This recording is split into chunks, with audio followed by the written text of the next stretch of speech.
Hey everyone, welcome to Reddit Readout. Today we are checking out Am I the A-hole? Story 1. AITA for not crying at my sister's grave. I, 29, was born as an identical twin, but my sister died due to sleep apnea when we were 4 months old.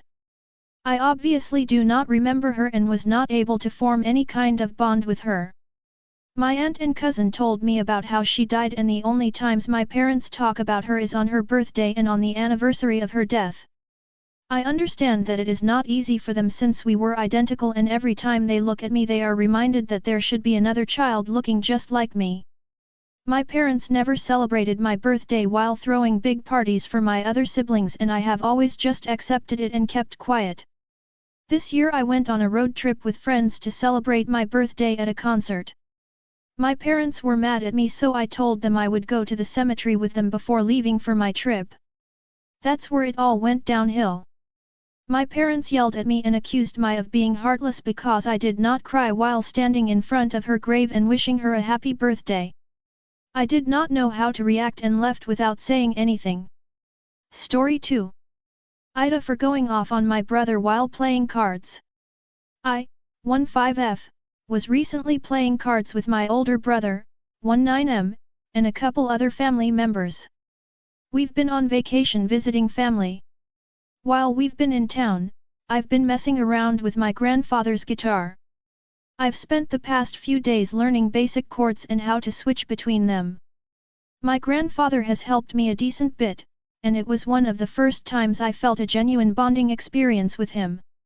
However, upon sharing this with my brother, who my entire life has one-upped me everything I do, he decided he was also interested. This happens all the time.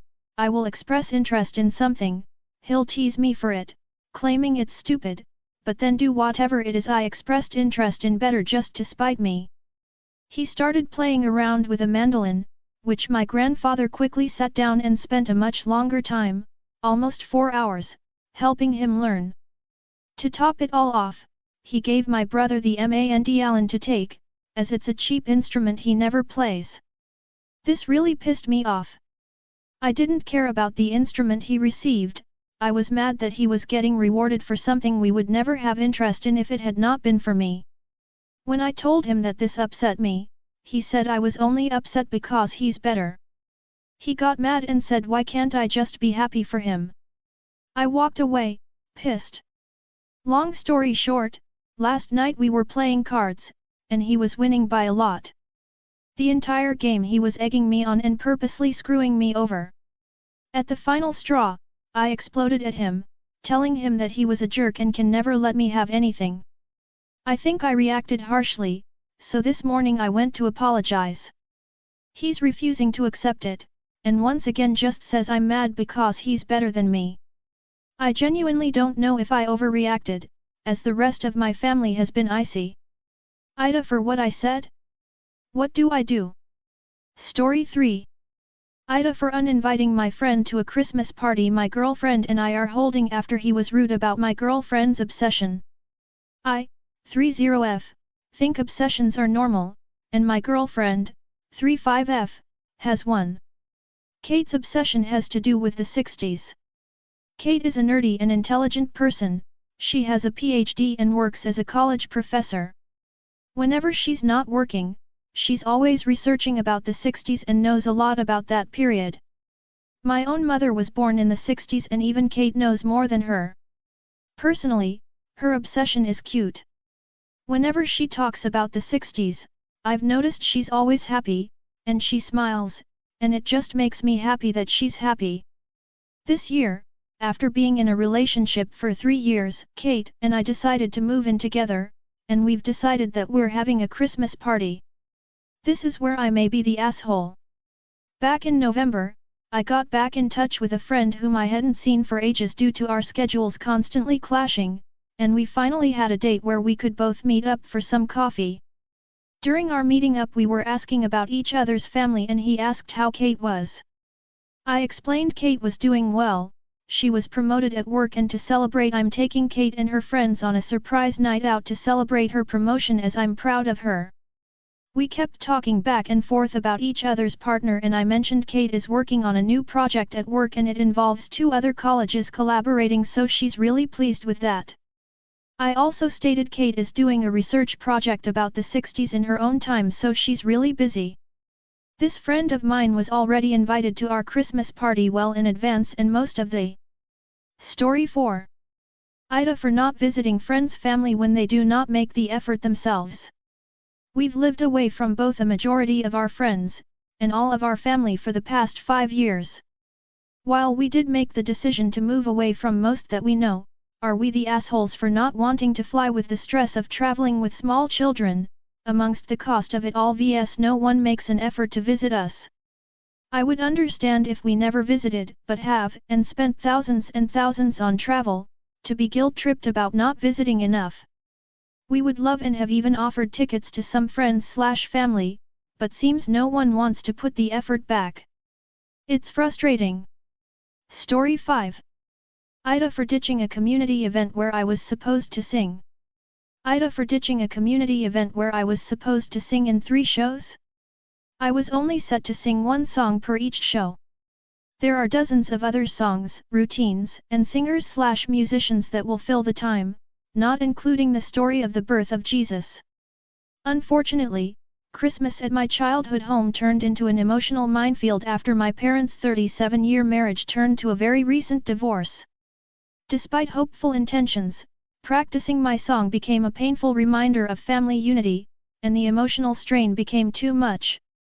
I don't often sing publicly because it's stressful for me. But the stresses of this Christmas were just too much. In an attempt to explain, I reached out to the event coordinator. This is a Christian organization BTW, and this person is a minister. Shockingly, her response was harsh and condescending, leaving me torn between questioning the justification of my decision and the potential disruption I may have caused. This Christmas was the first taste of life post-divorce, adding an extra layer to the emotional turmoil. At 32, the impact of my parents' separation hits hard, and despite apologizing for the abrupt withdrawal, the toll on my emotional well-being took precedence over the community event. Am I wrong for putting my mental health first? Story 6. What if I choose not to spend Thanksgiving with extended family? I know holidays bring up a lot of conflict and boundary issues in a lot of families. Having trouble figuring out my own. I live in the same city as my immediate family, but all of our extended family lives across the country. Last year I decided to stay home for Thanksgiving and my mom expressed no issues with it. This year, I am getting a lot of pushback. I just got a long email from my mom, making the following points. You'd be happy to celebrate with your immediate family, but your immediate family is joining up with the extended family, so you should come. We always used to celebrate with extended family when you were growing up. It's so nice of AA to offer up her house so everyone can be together, since no one else really has the space to do it. While you're closer to some extended family members than others, holidays are an opportunity to see each other. For Thanksgiving, any family member that can be there should be there. You may not be comfortable around everyone there, but you are more of an insider than XYZ who will also be there this year. You'd be wrong to take comfort in your avoidance. I know you'd feel better when all is said and done if you did come. If you choose not to come, I can't come up with any more excuses. Your cousin loves seeing you and it's so infrequent you do. I feel so bad about that. Even though I literally just did a month ago. We'd be sad to not have you there when everyone in America is celebrating with family that day.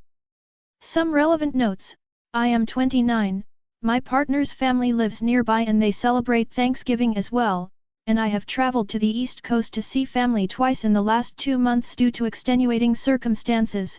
My mom's mom died. I have never enjoyed Thanksgiving with the extended family because it is literally upwards of 50 people, and includes my mom's cousins, and their kids, etc. I do not have a relationship with many of them.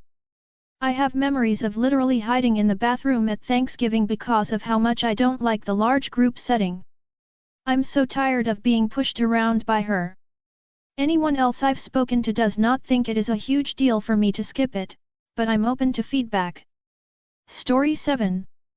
AITA for judging my BF for having shit all up his ass. Warning: this is a bit graphic. So tonight I noticed that my BF legit had shit all over his arsehole. I thought that this was quite unhygienic of him, and I'm pretty lax with hygiene because I understand with us both having ADHD it can be hard sometimes.